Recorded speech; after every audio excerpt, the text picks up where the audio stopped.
Hello everyone, कैसे हो आप सब लोग। Welcome back to my YouTube channel NG mathematics. जैसा कि आप सबको पता है कि हमारे यूट्यूब चैनल पर इस वक्त क्या चल रहा है, PYQ का मैजिक। और इस PYQ मैजिक में हमने एक नई सीरीज स्टार्ट की, CSIR net assistant professor lecturer cadre, जो भी स्टूडेंट्स इन एग्ज़ाम्स के लिए प्रिपेयर कर रहे हैं उनके लिए मैं लेकर आई हूँ PYQ का मैजिक, PYQ की सीरीज़। तो चलिए आज आगे स्टार्ट करते हैं हमारे पार्ट 2। जो वीडियो का एक पार्ट 1 था हम ऑलरेडी अपलोड कर चुके हैं यूट्यूब चैनल पर। जिन्होंने नहीं देखी वो जा करके प्लीज़ एक बार उसे भी देख लें। आपको आई होप बहुत ही ज़्यादा नॉलेज मिलेगी, काफ़ी न्यूमेरिकल्स की कंसेप्ट क्लैरिटी होगी। चलिए आगे बढ़ते हैं।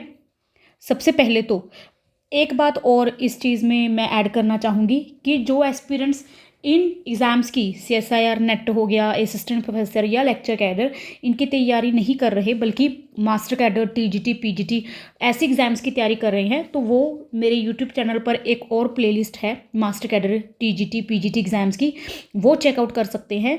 और particularly I will recommend personally कि इस सीरीज़ को भी एक बार ज़रूर देखें, क्योंकि काफ़ी कॉन्सेप्ट्स आपके क्लियर हो जाएंगे इन न्यूमेरिकल्स को देखकर भी। तो चलिए एक बार फिर से स्वागत है मेरे यूट्यूब चैनल पर। एक छोटी सी इंट्रोडक्शन मेरे बारे में। Myself Neha Rani, MSc mathematics gold medalist, CSIR NET all India rank 4, master cadre all India rank 6, TIET all India rank 1। इसके अलावा कई PhD एग्जाम्स मैंने क्लियर किए, जैसे कि CUCET, central university common entrance test, SCT 5, and I have 8+ years of teaching experience. और आज मैं आप सबके लिए लेकर आई हूँ लीनियर अलजब्रा के PYQs का पार्ट 2। पिछले पार्ट 1 में हमने 5 क्वेश्चंस को सॉल्व किया था। जून 2014 का हमने क्वेश्चन पेपर उठाया था, उसमें पार्ट B के न्यूमेरिकल्स भी थे और पार्ट C का भी एक न्यूमेरिकल आया था। अब चलिए आगे देखते हैं। और मेरे यूट्यूब चैनल को लाइक, शेयर, सब्सक्राइब करना बिल्कुल भी ना भूलें, क्योंकि यहाँ पर सिर्फ आपको पूरे डिटेल्ड में सॉल्यूशंस ही नहीं मिल रहे, बल्कि इसके अलावा आपको बहुत सारे शॉर्टकट्स, मास्टर टिप्स और ट्रिक्स भी मिल रही हैं, जिनसे आप इन लेंथी न्यूमेरिकल्स को, जो इतने ज़्यादा लेंथी न्यूमेरिकल्स हैं जिनमें बहुत ज़्यादा टाइम लगता है, उन्हें आप विद इन सेकेंड्स भी सॉल्व कर सकते हैं। तो चलिए आज के फर्स्ट न्यूमेरिकल से स्टार्ट करते हैं। पिछली वीडियो में हमने 5 न्यूमेरिकल सॉल्व किए थे।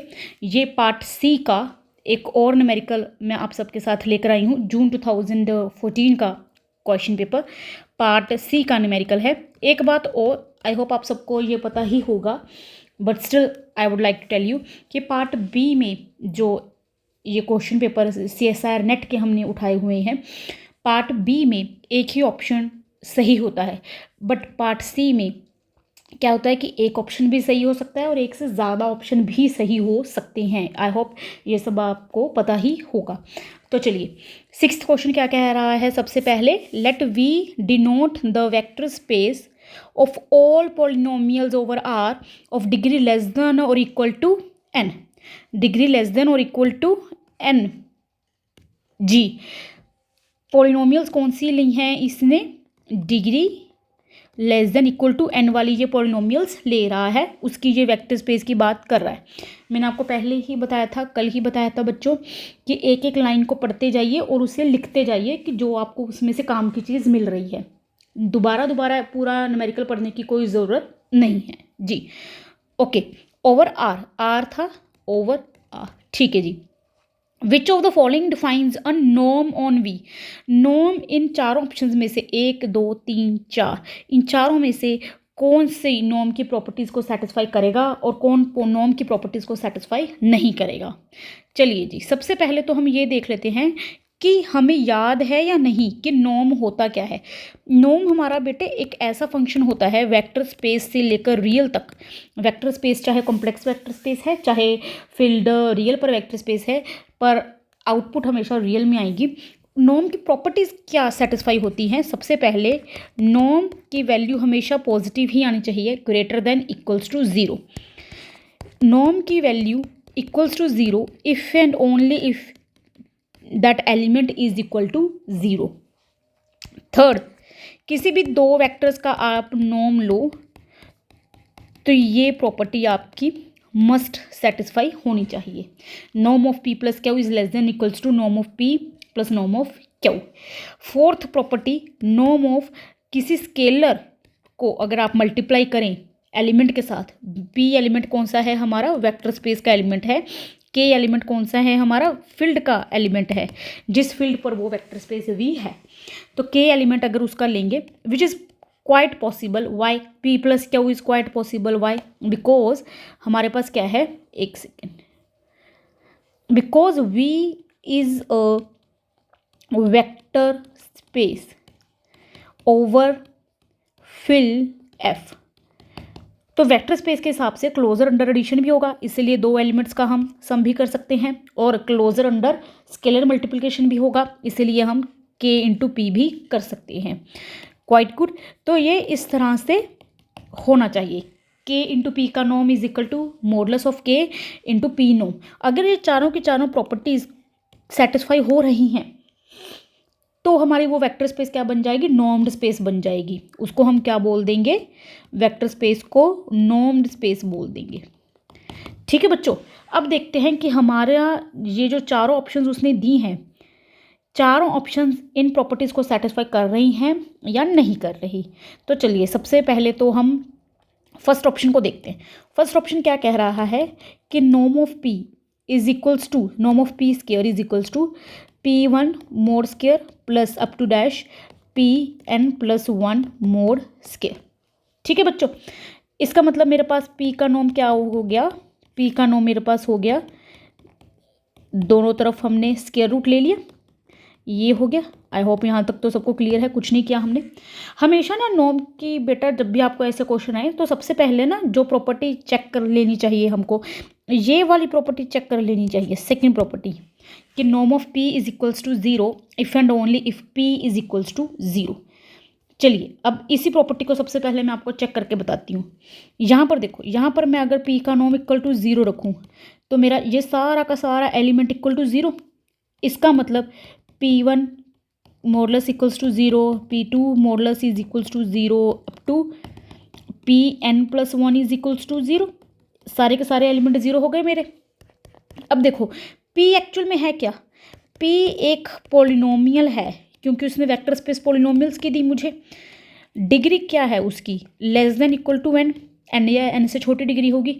बट मेरा निकल के क्या आ रहा है, मेरा निकल के आ रहा है कि उस पॉलिनोमियल के रूट्स क्या क्या होंगे, 1 भी उसका रूट है, 2 भी उसका रूट है, अप टू n+1 उसके रूट्स हैं। अब देखो n डिग्री की कोई पॉलिनोमियल है मेरे पास, यहाँ पर देखो n डिग्री की पॉलिनोमियल है तो उसके कितने रूट्स पॉसिबल हैं, n डिग्री की पॉलिनोमियल के मैक्सिमम से मैक्सिमम n रूट्स ही पॉसिबल हैं। अब मेरे पास क्वाड्रेटिक इक्वेशन है 2 डिग्री की तो उसके 2 ही रूट्स आ सकते हैं मैक्सिमम। मेरे पास कोई क्यूबिक इक्वेशन है तो उसके मैक्सिमम 3 रूट्स ही आ सकते हैं। यहाँ पर अगर मेरे पास n डिग्री की कोई पॉलिनोमियल मैं लेकर चलूँ उसके मैक्सिमम n रूट्स ही आ सकते हैं, पर ये मुझे क्या बोल रहा है कि n+1 रूट्स हैं। तो ऐसी तो कोई पॉलिनोमियल मुझे नहीं मिलेगी ना n डिग्री की जिसके n+1 रूट्स हो। इसका मतलब सिर्फ एक ही पॉसिबिलिटी है कि वो पॉलिनोमियल ज़ीरो पॉलिनोमियल हो, उसके तो जितने मर्जी रूट्स लिख लो। तो इसका मतलब मेरी ये कंडीशन अच्छे से सेटिस्फाई हो गई है, कौन सी, कि norm of p is equal to zero if and only if p is equals to zero. ये चीज़ क्लियर होगी आपको, ये मेरी प्रॉपर्टी अच्छे से क्लियर है, मेरी ये कंडीशन सेटिस्फाई होगी। हमने इनको इरेज कर लेते हैं हम थोड़ा सा, इस एक सेकेंड इसका थोड़ा सा इरेजर का साइज़ बड़ा करें जी, ये हम इरेज कर दें, एक सेकेंड। आई होप यहाँ तक तो आप सबको क्लियर हो गया होगा कि हमने क्या किया। हमने ये चीज़ प्रूव कर दी कि norm of p is equals to zero पे हमारा p ज़ीरो आ गया, पॉलिनोमियल ज़ीरो पॉलिनोमियल ही सेटिस्फाई करेगी, और अगर ज़ीरो पॉलिनोमियल है फिर तो नॉर्म ज़ीरो ही होगा, तो इफ़ एंड ओनली तो हो गया। सेकंड देखो आप कंडीशन, नॉर्म ऑफ p मेरा क्या है, स्क्वायर रूट है, पर अंदर क्या है, मैं पॉलिनोमियल में 1 एलिमेंट पुट करूंगी, x की जगह 1 पुट करूंगी और फिर उसके बाद मॉडुलस भी लूँगी, मॉडुलस लेके स्क्वायर भी करूंगी। ऐसे ही मैं पॉलिनोमियल में 2 सब्स्टिट्यूट करूंगी वैल्यू, जैसे कि x² + 1 है, इसमें x की वैल्यू 2 पुट करो, आंसर क्या आ गया मेरा 5 आ गया। 2 सब्स्टिट्यूट करके फिर मॉडुलस भी लूँगी, फिर स्क्वायर भी करूँगी, फिर उसके बाद ऐसे ही करके सारी वैल्यू सब्स्टिट्यूट करके मॉडुलस लेके स्क्वायर भी कर रहे हैं, तो ऑब्वियसली ये हमेशा greater than equal to zero ही रहेगा। नेगेटिव तो आने से रहा, क्योंकि मॉडुलस भी कर दिया, फिर स्क्वायरिंग भी कर दी, तो ये तो पॉजिटिव वैल्यू ही आएगी। इसका मतलब मेरी एक और कंडीशन सेटिस्फाई होगी कि norm of P is always greater than equal to zero. मेरी ये दोनों कंडीशन सेटिस्फाई हो चुकी हैं।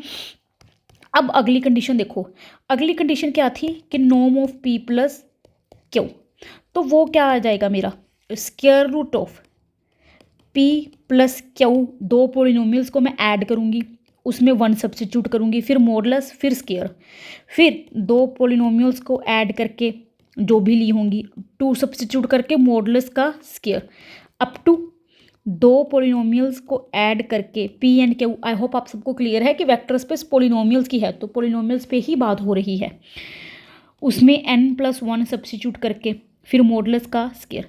This is always going to be less than और equal to root of p1, polynomial में वन सब्स्टिट्यूट किया, मॉडुलस का square, up to p of n plus one square modulus का, plus square root of q one modulus square up to q n plus one square. अब मुझे कोई बता सकता है कि ये चीज़ कैसे हो गई, ये लेस देन इक्वल टू दोनों के प्लस में कैसे आ गया, बाय मिनिकोस की इनइक्वालिटी। आप ये चेक कर सकते हैं मिनिकोस की इनइक्वालिटी क्या होती है, तो मिनिकोस की इनइक्वालिटी से ये चीज़ ट्रू है। इसका मतलब मेरा यहाँ पर आगे लिख लेते हैं, ये भी सेटिस्फाई हो गया मेरा कि p प्लस, एक सेकेंड नहीं यहीं पर करेंगे हम, इसको हम थोड़ा सा यहाँ से इरेज कर लेते हैं, इसकी कोई ज़रूरत नहीं है, ये हमें पता ही है कि पोलिनोमियल्स पर बात हो रही है। तो यहाँ से मेरा क्या चला गया, यहाँ आ जाइए कि p प्लस क्यू का नॉर्म जो कि ये रहा less than equal to norm of p plus norm of Q, less than equal to norm of p plus norm of Q. तो मेरी एक और कंडीशन सेटिस्फाई हो गई। सबसे पहले मेरी कौन सी कंडीशन सेटिस्फाई हो गई कि norm of p is equals to zero if and only p is equal to zero, कि अगर मेरी कोई पोलिनोमियल का नॉर्म जीरो है तो वो जीरो पोलिनोमियल ही पॉसिबल है। दूसरा कि पोलिनोमियल्स का नॉर्म जो मेरी ली है is always greater than equal to zero. तीसरा कि कोई भी दो पोलिनोमियल्स को जोड़ करके मैं नॉर्म लूँ तो less than equal to p का नॉर्म प्लस q का नॉर्म। तो ये मेरी तीन कंडीशन सेटिस्फाई हो गई हैं बच्चों। इन तीनों को तो हम इरेज कर देते हैं, तीन कंडीशंस हमारी फुलफिल हो चुकी हैं। अब सिर्फ एक ही कंडीशन बची है, वो भी हम चेक कर लेंगे। सिर्फ एक हमारी कंडीशन जो है वो बची है, तीन कंडीशंस हमारी फुलफिल हो चुकी हैं। अब वो देखते हैं। अब देखो जी, अगली कंडीशन क्या है कि कोई भी k स्केलर ले ले, p पॉलिनोमियल के साथ उसको मल्टीप्लाई किया, नॉर्म निकाला, तो क्या हो जाएगा, ये मेरा सब्स्टिट्यूट कर दिया मैंने एज इट इज़, जैसा उन्होंने बोला, ये जैसा उन्होंने बोला जी सब्स्टिट्यूट कर दिया। अब देखो बच्चों, अंदर क्या है, के स्क्वायर सारे से बाहर निकल जाएगा, के स्क्वायर मैं कॉमन निकाल लूँ, के स्क्वायर में तो कोई प्रॉब्लम नहीं है मुझे, के स्क्वायर मैंने कॉमन निकाल दिया। ठीक है बच्चों, के स्क्वायर बाहर के मोड लेकर आएगा बाहर। ठीक है, तो अंदर क्या चला गया मेरा,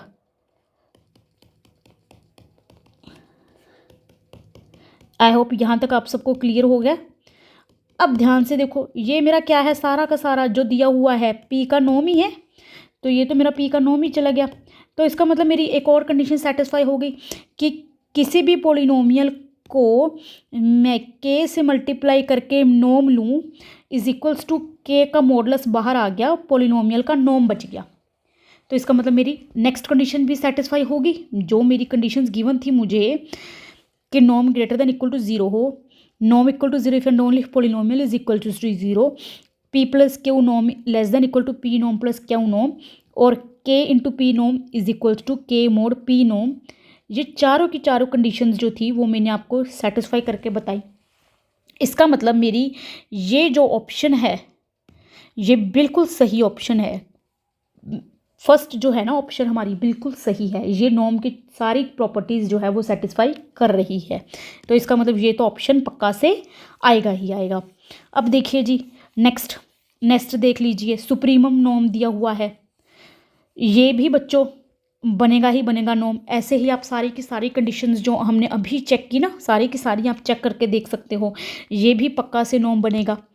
थर्ड, इंटीग्रल नॉर्म है, इंटीग्रल भी आप चेक करके देख सकते हो, ये भी बिल्कुल नॉर्म बनेगा। फोर्थ देखिए, फोर्थ नॉर्म नहीं बनेगा, क्यों नहीं बनेगा ये देखो, P norm is equals to supremum लेना है, वैल्यू आप कोई भी ले सकते हो क्लोज इंटरवल 0-1 पे, डेरिवेटिव ऑफ पोलिनोमियल का मॉडुलस। अब देखिए मुझे क्या दिया हुआ था कि polynomial less than equals to, जो उनकी डिग्री होगी पोलिनोमियल की less than equal to n होगा ना, यहाँ पर यही हमारे पास था।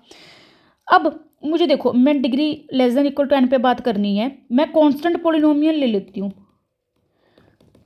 कांस्टेंट पोलिनोमियल ले लो आप, ठीक है। सपोज मैं degree less than equal to 2 की बात कर रही हूँ, मैंने कांस्टेंट पोलिनोमियल ले लीजिए, तो ये देखो कांस्टेंट पोलिनोमियल का डेरिवेटिव तो 0 आएगा। तो इसका मतलब अगर मैं p पोलिनोमियल कोई कांस्टेंट पोलिनोमियल ले लूँ, सपोज 1 ले ली, 2 ले ली, 3 ले ली, कोई भी ले ली, उसके लिए मेरा p का नॉर्म पक्का से 0 आ रहा है, बट मेरा p 0 नहीं है, पोलिनोमियल 0 नहीं है, पोलिनोमियल नॉन 0 है, तो ये मेरा नॉर्म नहीं बनेगा, क्योंकि ये बहुत इंपॉर्टेंट कंडीशन थी कि p का norm is equals to 0 if and only polynomial 0 हो, वो एलिमेंट वो वेक्टर 0 हो। हमारा यहाँ पर क्या हो गया, एक नॉन ज़ीरो वेक्टर के लिए, एक नॉन ज़ीरो वेक्टर के लिए हमारा यहाँ पर देखो, हमारा एक नॉन ज़ीरो वेक्टर के लिए नॉर्म 0 आ गया। इसका मतलब ये पक्का से हमारा जो है नॉर्म नहीं बनेगा, ठीक है बच्चों, ये हमारा नॉर्म नहीं बना। आई होप आप सबको क्लियर हो गया होगा, ये सारी की सारी कंडीशंस आप सबको क्लियर हैं। फर्स्ट, सेकंड एंड थर्ड जो हैं वो नॉर्म बनेंगे, जैसा कि हमने आपको बताया वैसे ही आप सोल्व कर सकते हैं, सोल्व करने के लिए कोई वो बड़ी बात नहीं है। अब जैसे कि थर्ड ऑप्शन है, थर्ड ऑप्शन में क्या है, norm of p is equals to integral from 0 to 1 polynomial का 0 to 1 हमने इंटीग्रल लिया हुआ है मॉडुलस का। अब कोई भी एक पोलिनोमियल सोच लो, a0 plus a1x plus a2x square up to an x raise to power n, अगर डिग्री n सोचनी है तो, ठीक है। अब इसका इंटीग्रल ले लो, 0 to 1 सब्स्टिट्यूट करके देखो, फिर उसको इक्वल्स टू 0 रखो, तो पक्का से सारे के सारे कोफिशिएंट्स 0 चले जाएंगे, तो p 0 आ जाएगा, पोलिनोमियल हमारा 0 पोलिनोमियल ही सेटिस्फाई करेगा, और ये वैल्यू पॉजिटिव आएगी, मोड लिया हुआ है यहाँ पर, ठीक है। तो नॉर्म ऑफ p जो है हमारा वो पॉजिटिव भी आ जाएगा। और अगर आप p प्लस क्यू का नॉर्म भी करोगे, integral 0 to 1 p plus Q, दो पोलिनोमियल्स का ये लगाओगे, तो वो लेस देन इक्वल टू भी होता है, इंटीग्रल 0 to 1 प्लस 0 to 1 ये क्यू टी डी टी, तो ये प्रॉपर्टी भी सेटिस्फाई करेगी। और इसके अलावा कौन सी प्रॉपर्टी बची है बच्चों, एक प्रॉपर्टी रह गई, इसकी साफ कर दें इसको थोड़ा सा यहाँ से। अब देखो एक प्रॉपर्टी रहेगी, वो भी कर लो, के पी का norm is equals to integral 0 to 1 के scalar p t mod d t, तो के बाहर आ जाएगा, उसमें मॉडुलस लेके वो भी कोई बड़ी बात नहीं है। तो ये हमारा क्या चला गया, मॉडुलस ऑफ के, ये पी का नॉर्म ही आ गया। तो मतलब आपको मैंने ये भी करके बता दिया, ये भी सारी की सारी प्रॉपर्टी सेटिस्फाई कर रहा है इंटीग्रल वाला। अब सेकंड ऑप्शन क्या था, सुप्रीमम वाला, सुप्रीमम वाला भी आप चेक कर सकते हो, सुप्रीमम में भी सभी प्रॉपर्टीज सेटिस्फाई करेंगी आपको, ठीक है बच्चे, उसमें भी कोई प्रॉब्लम नहीं है। चलिए जी क्विक वो भी देख लेते हैं। पी का नॉर्म इज इक्वल्स टू क्या है, सुप्रीमम वैल्यू लेनी है, close interval 0 to 1 P t mod d T. अब देखो नॉर्म ऑफ पी 0 जा रहा है, मतलब पोलिनोमियल की आप सपोज करो मैं t की कोई भी वैल्यू सब्स्टिट्यूट करूँ 0 से 1 के बीच में, उसका मॉडुलस भी लेना है और फिर उसकी मैक्सिमम वैल्यू जो है वो 0 आए, कब पॉसिबल है, कोई पॉजिटिव वैल्यू है, मॉडुलस लेके तो वो पॉजिटिव होगी ना, कोई पॉजिटिव वैल्यू है वो 0 आए, तो कब पॉसिबल है, वो 0 ही पॉसिबल है, तो पोलिनोमियल मेरी 0 ही होगी, और क्या होगा, तो ये भी हो गया। और मॉडुलस है तो पक्का से ग्रेटर देन इक्वल टू 0 भी होगी, तो नॉर्म ऑफ पी मेरा ग्रेटर देन इक्वल टू 0 भी आ गया। और इसके अलावा आप के इंटू पी का नॉर्म कर लो, सुप्रीमम ऑफ मोड ऑफ के पी टी डी टी, तो के बाहर भी आ जाएगा मॉडुलस लेके, इसको भी कोई प्रॉब्लम नहीं है। टी वेरी कर लो क्लोज इंटरवल 0 to 1 में, T close interval 0 to 1 P T D t, तो ये क्या चला जाएगा हमारा मॉडुलस ऑफ के पी का नॉर्म, तो ये भी सेटिस्फाई हो गया।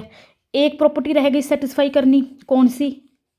पी प्लस क्यू नॉर्म वाली, वो भी कर लो। P plus q norm supremum, यहाँ पर क्या आ जाएगा? P plus q t mod d t, तो लेस देन इक्वल टू अकेले अकेले का भी आ जाएगा, ये भी कंप्लीटली सेटिस्फाइड है। T belongs to close interval जो भी है 0 to 1 वो लिख सकते हो। यहाँ पर क्यू टी आ जाएगा, तो क्या आ जाएगा? पी का नॉर्म प्लस क्यू का नॉर्म। ठीक, तो ये सभी के सभी फर्स्ट, सेकंड एंड थर्ड, ये तीनों के तीनों नॉर्म की सभी प्रॉपर्टीज़ को सेटिस्फाई करेंगे, सिर्फ डेरिवेटिव वाला जो है वो सेटिस्फाई नहीं करेगा। ठीक है बच्चों, आई होप आप सबको ये क्वेश्चन बहुत अच्छे से समझ में आ गया होगा। यहाँ पर ध्यान देने वाली, याद रखने वाली क्या बात थी, याद रखने वाली चीज़ जो हमारी थी वो हमने देखनी है कि नॉर्म की प्रॉपर्टीज़ हमको याद होनी चाहिए। Norm of p greater than equals to 0 हो, equals to 0 if and only if that vector is equal to 0। किसी भी दो वेक्टर्स का सम करके नॉर्म लें तो लेस देन इक्वल्स टू अकेले अकेले का हो जाए, बीच में प्लस, और स्केलर के साथ मल्टीप्लाई करके नॉर्म लें तो वो स्केलर बाहर आ जाए मॉडुलस लेकर। तो ये चारों की चारों प्रॉपर्टीज़ आपको बहुत अच्छे से याद रखनी है, नॉर्म की प्रॉपर्टीज़। ठीक है बच्चों, आई होप आप सबको क्लियर है। चलिए आगे देखते हैं हम। अब देखिए नेक्स्ट क्वेश्चन क्या है, बहुत अच्छे से। लेट यू वी डब्ल्यू be the vectors in an inner product space v. ठीक है, कोई भी इनर प्रोडक्ट स्पेस है, यू वी डब्ल्यू हमारे पास वेक्टर्स हैं। यू का नॉर्म हमारे पास क्या है, वी का नॉर्म क्या है, डब्ल्यू का नॉर्म क्या है, सभी का नॉर्म 2 है। अब ये बात तो आपको क्लियर होगी होगी, पहले यहाँ तक डिकोड कर लेते हैं कि नॉर्म का स्क्वायर क्या होता है, यू और यू की इनर प्रोडक्ट। अब मेरे पास u का नॉर्म जो है वो क्या आ जाएगा, root of u and u की इनर प्रोडक्ट। दैट मीन्स मेरे पास u की u के साथ इनर प्रोडक्ट, नॉर्म का स्क्वायर क्या हो गया, 2 का स्क्वायर 4 आ गया। सिमिलरली v और v की इनर प्रोडक्ट, क्योंकि v का नॉर्म भी 2 है तो ये v का नॉर्म का स्क्वायर ये भी 4 आ गया। सिमिलरली w और w की इनर प्रोडक्ट, w के नॉर्म का स्क्वायर भी क्या आ गया हमारे पास, 4 आ गया। यहाँ तक तो आप सबको क्लियर हो गया, क्योंकि u का नॉर्म 2 है, v का नॉर्म 2 है, w का नॉर्म भी 2 है, और इनर प्रोडक्ट क्या होती है, नॉर्म का स्क्वायर। तो u और u की इनर प्रोडक्ट भी 4 आ गई, v और v की इनर प्रोडक्ट भी 4 आ गई, w और w की इनर प्रोडक्ट भी 4 आ गई। जी, यहाँ तक हमने डिकोड कर लिया। आगे क्या दिया हुआ है, u और v की इनर प्रोडक्ट 0, u और w की इनर प्रोडक्ट 1, v और w की इनर प्रोडक्ट -1। ठीक है जी, पूछा क्या है कि कौन सी ऑप्शंस ठीक हैं कौन सी गलत हैं। पार्ट सी का क्वेश्चन है, जैसा कि मैंने आपको बताया एक ऑप्शन भी ठीक हो सकती है, एक से ज़्यादा भी ठीक हो सकती हैं। ठीक है जी, चलिए जी, सबसे पहले ऑप्शन को चेक कर लेते हैं।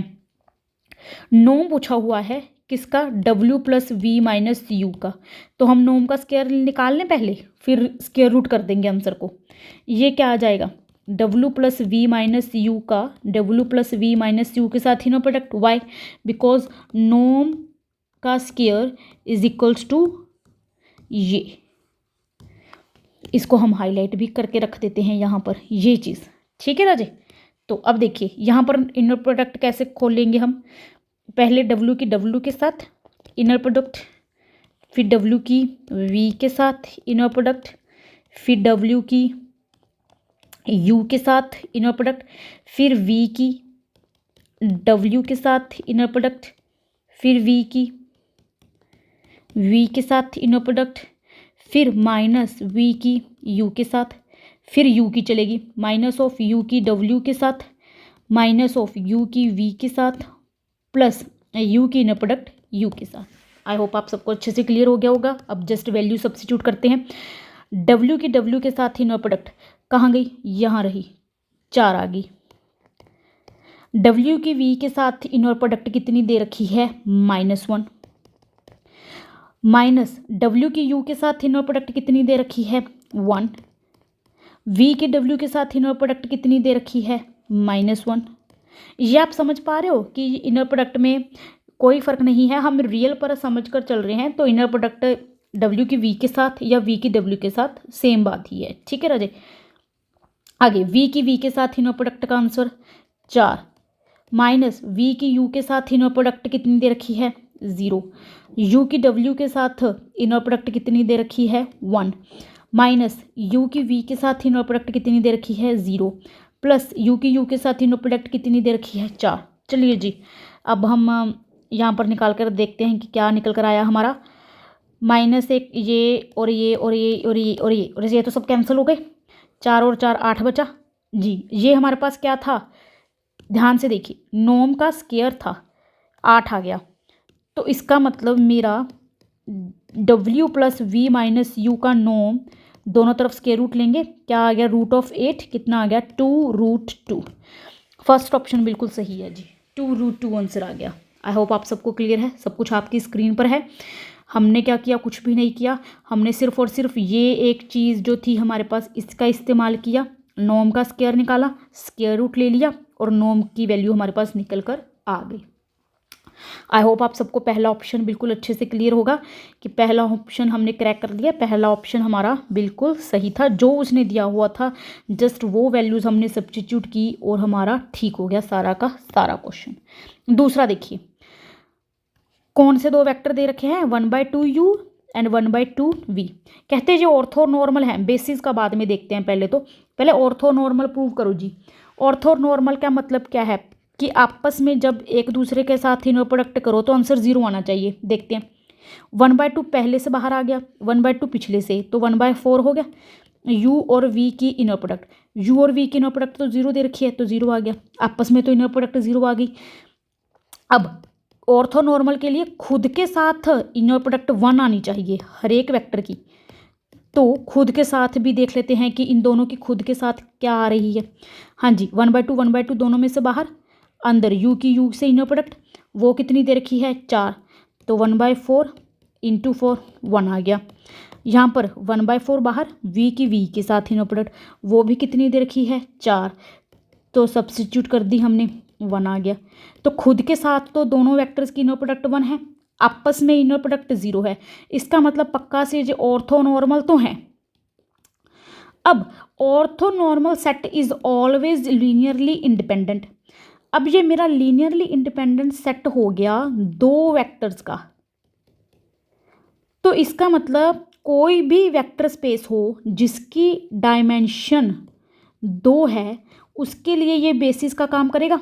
वही लिखा हुआ है कि ये ऑर्थोनॉर्मल हो और बेसिस भी बने किसी 2 डायमेंशनल सबस्पेस के लिए, तो विच इज़ बिल्कुल ट्रू, ये बिल्कुल सही है। ये ऑर्थोनॉर्मल है इसीलिए लीनियरली इंडिपेंडेंट सेट हो गया 2 वेक्टर्स वाला, तो डायमेंशन 2 वाली वेक्टर स्पेस के लिए ये बेसिस बन सकता है। बिल्कुल ठीक है जी।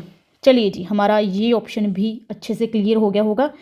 जिनको ये समझ में नहीं आ रहा, आई रिक्वेस्ट यू कि आप वीडियो को स्लो मोड में प्ले करें और अच्छे से ध्यान से सुने, ये बिल्कुल अच्छे से आप सभी को सब कुछ क्लियर हो जाएगा। चलिए थर्ड ऑप्शन पर बात करते हैं। क्या कह रहे हैं कि w और 4u माइनस w ये दोनों आपस में ऑर्थोगोनल हैं जी। करके देख लेते हैं, जैसे हमने फर्स्ट ऑप्शन में की थी, इनर प्रोडक्ट सॉल्व करते हैं। पहले 4 बाहर, w की u के साथ इनर प्रोडक्ट, माइनस w की w के साथ इनर प्रोडक्ट। अब देखिए 4 w और u की इनर प्रोडक्ट, मैं दोबारा आपको एक्सप्लेन कर रही हूँ, चाहे u की w के साथ हो चाहे w की u के साथ, कोई फ़र्क नहीं है, हम रियल पल ही लेकर बात चल रही हैं। कॉम्प्लेक्स में फ़र्क पड़ जाता है कि कॉन्जुगेट आ जाए, पर अगर आप कॉम्प्लेक्स में भी इसको सोच लें तब भी कोई फ़र्क नहीं पड़ेगा, क्योंकि 0 हो गया 1 हो गया, इसका क्या ही कंजुगेट ले लोगे, conjugate will be also same. ठीक, रियल में मैं आपको बता रही हूँ कि इनर प्रोडक्ट का दोनों का आंसर जो है वो सेम आता है, बट कॉन्जुगेट में कॉम्प्लेक्स में क्या हो जाता है, फ़र्क पड़ जाता है, कॉन्जुगेट आ जाता है इनर प्रोडक्ट में। ठीक है, पर यहाँ पर चाहे रियल ले लो चाहे कॉम्प्लेक्स, कोई फ़र्क नहीं पड़ेगा, क्योंकि आंसर्स सारे के सारे स्केलर्स ही हैं, तो कॉन्जुगेट लेकर भी सेम ही रहेगा। इसलिए w की इनर प्रोडक्ट है चाहे w की इनर प्रोडक्ट है, answer will be 1। Minus w की इनर प्रोडक्ट कितनी दे रखी है 4, तो आंसर क्या आ गया 0। आपस में इनर प्रोडक्ट 0 है तो ऑर्थोगोनल हैं, सही बात है। थर्ड ऑप्शन भी क्या हो गया हमारा सही। हमने फर्स्ट ऑप्शन में भी जब इनर प्रोडक्ट निकाली थी तो यही चीज़ इस्तेमाल की थी कि चाहे w की u के साथ इनर प्रोडक्ट है, चाहे u की w के साथ, चाहे इसका आंसर देख लो चाहे इसका आंसर सेम ही रहेगा, क्योंकि आंसर 1 है। 1 रियल कॉम्प्लेक्स कॉन्जुगेट करो ना करो, आंसर विल बी 1। ठीक है राजे, ये चीज़ हमको ध्यान में रखनी थी। आगे देखते हैं, लास्ट 4th ऑप्शन बचा है। 4th ऑप्शन को भी हम डिकोड करके देखते हैं कि क्या निकल के आएगा 4th ऑप्शन में। देखिए जी अच्छे से, यू वी डब्ल्यू जो है कहता लीनियरली इंडिपेंडेंट है। U v W linearly independent है या नहीं, इसका करने का तरीका सबसे बेस्ट क्या है, स्केलर्स ले लेते हैं। Alpha u linear combination is equals to 0 रख लो। अगर ये तीनों स्केलर अल्फ़ा बीटा गामा मेरे 0 आ गए तो फिर मेरे लीनियरली इंडिपेंडेंट हैं। अगर एक भी नॉन ज़ीरो आ गया तो लीनियरली डिपेंडेंट हो जाएंगे। ठीक है राजे, अब देखिए अब यहाँ पर करने का तरीका क्या है। सबसे पहले दोनों तरफ ना इक्वेशन को दोनों तरफ हम u के साथ इनर प्रोडक्ट कर लो। ठीक है, सबसे पहले ये सबसे पहली इक्वेशन मैं बना रही हूँ। ऑप्शन 4th चेक कर रहे हैं हम, ऐसा नहीं है कि हम फर्स्ट ऑप्शन पे वापस आ गए। मैं इसको ऐसा करती हूँ, आप कंफ्यूज ना हो जाना, ऐसे लिख लेते हैं। ठीक है, चलिए जी, 0 की u के साथ इनर प्रोडक्ट तो 0 ही आ गई। यहाँ पर देखो सबसे पहले यहाँ पर अल्फ़ा u की u के साथ इनर प्रोडक्ट प्लस बीटा फिर v की u के साथ इनर प्रोडक्ट प्लस गामा फिर w की u के साथ inner product, right side is 0। Alpha u की u के साथ इनर प्रोडक्ट कितनी पड़ी है 4 प्लस बीटा v की u के साथ इनर प्रोडक्ट कितनी पड़ी है, चाहे u की v के साथ 0 प्लस गामा w की u के साथ या u की w के साथ देख लो 1। तो क्या आ गया मेरा 4 alpha plus gamma equals to 0। ये एक हमारे पास आ गया है, इसको ना हम यहाँ से ऊपर को इरेज कर लेते हैं। ये हम समझ चुके हैं, यहाँ पर इरेज करके लिख लेते हैं। फर्स्ट इक्वेशन मेरी क्या आ गई 4 alpha plus gamma equal to 0, ये फर्स्ट इक्वेशन आ गई मेरी। अब सेकंड इक्वेशन निकालते हैं।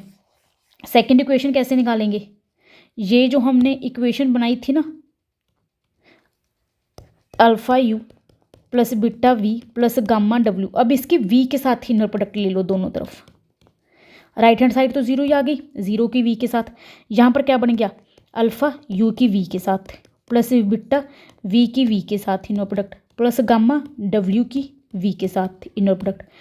अल्फ़ा यू की वी के साथ inner product 0 plus beta V की वी के साथ inner product 4 plus gamma W की वी के साथ इनर प्रोडक्ट कितनी दे रखी है -1।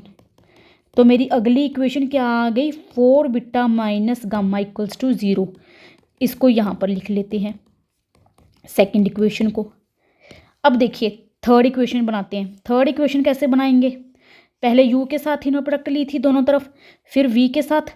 अब आपको पता लग ही क्या होएगा, अब किसके साथ लेंगे w के साथ। तो ये आ गया राइट हैंड साइड तो 0, 0 की किसी भी वेक्टर के साथ inner product 0। Left hand side खोलते हैं तो अल्फ़ा u की w के साथ inner product plus beta v की w के साथ इनर प्रोडक्ट, ये v है बच्चों, ये v है, प्लस गामा ये v वेक्टर है, अगर आपको कन्फ्यूजन होगी हो, w की w के साथ इनर प्रोडक्ट। अल्फ़ा u की w के साथ कितनी दे रखी है 1 प्लस बीटा v की w के साथ -1 प्लस गामा w की w के साथ 4 दे रखी है। कितना आ गया 4 gamma minus beta plus alpha equal to 0। ये मेरी थर्ड इक्वेशन है जी, 4 gamma minus beta plus alpha equal to 0, ये थर्ड है। देखिए अब इसको ना सारे को हम साफ़ करते हैं। अब थोड़ा सा निकाल के देखते हैं। क्वेश्चन हमारा हो चुका है जी, क्वेश्चन हमारा हो चुका है, सारा साफ़ कर देते हैं। तीनों ऑप्शन हम चेक कर चुके, चौथी पर हम पहुंच चुके। ये देखिए अब यहाँ पर इन तीनों इक्वेशंस को सोल्व करो। सबसे पहले तो फर्स्ट इक्वेशन से मेरे पास क्या निकल कर आ गया 4 alpha is equals to minus gamma. ठीक है, ये निकल कर आ गया। इसको मैं सेकंड ऑप्शन में सेकंड इक्वेशन में सब्स्टिट्यूट करूँ 4 beta minus gamma equals to 0। 4 beta, या ऐसे कर लें, एक सेकेंड, इसका इजी वे मैं आपको बताती हूँ सोल्व करने का। इजी वे क्या है, यहाँ से मेरे पास गामा क्या निकल के आ गया -4 अल्फ़ा, यहाँ से गामा 4 बीटा, दोनों यहाँ सब्स्टिट्यूट कर दो। यहाँ पर 4 गामा माइनस